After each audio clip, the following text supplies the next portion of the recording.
definition under the framework.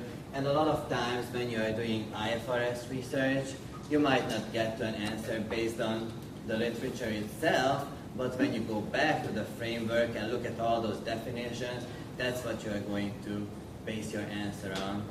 So that's a framework, and what's the difference between that and conceptual statement? In my mind, it's really the level of authority, the way I interpret it, that it plays a more significant role in IFRS work going back to the statement, going back to the framework. So in terms of framework, I'm equating that to law, okay? So in terms of framework, what I'm hearing you say is that how our Constitution is a living document, you're supposed to read it and interpret for the times kind of thing? Is that what the IFRS framework is? No. Actually, it's a document itself. It's not part of the existing standards, but it's not just the legal framework. No, it's an actual. I purposely don't say the word standard because it's not. It's a document that is part or belongs to IFRS and helps in the interpretation. So if you look up an IFRS book, you will find the framework in there and all those definitions, even though it's not a standard. So yeah, I mean that's a good point. So I'm not just saying it in a broader perspective. That's an actual document that we are going back to, right?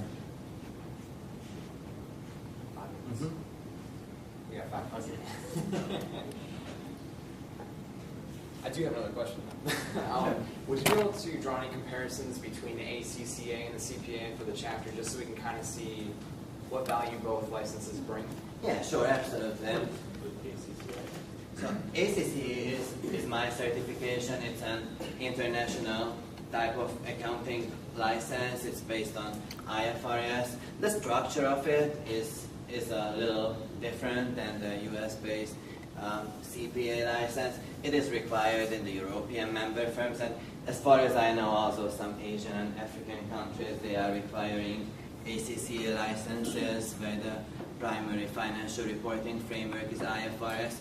It's basically a series of 14 exams of various management, accounting, finance, and IT areas, and most of them focusing on IFRS-based questions or IFRS-related topics.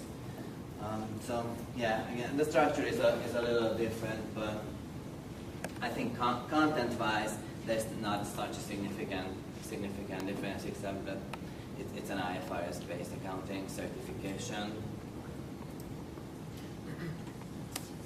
And so with that, you are able to practice in Virginia, or did West Virginia requiring you of something else? Yeah. Just that allows you like reciprocity. Yeah. I have a problem with that. If you're only required to get the ACCA and you're here under our guidelines, and the ACCA exam only encompasses IFRS, that kind of means, I mean, you don't have to take the additional CPA exam to be here? I don't understand why that would be. Yeah.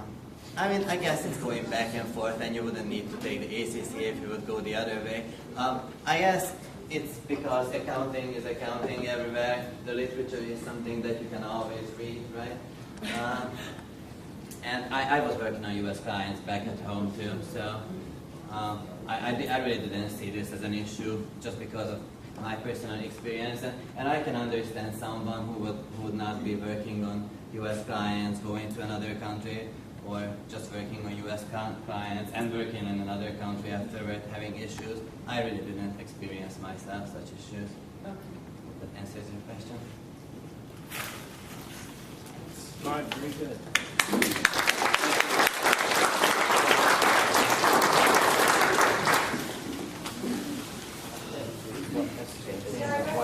Thank you. Oh, thank you very much. Appreciate that.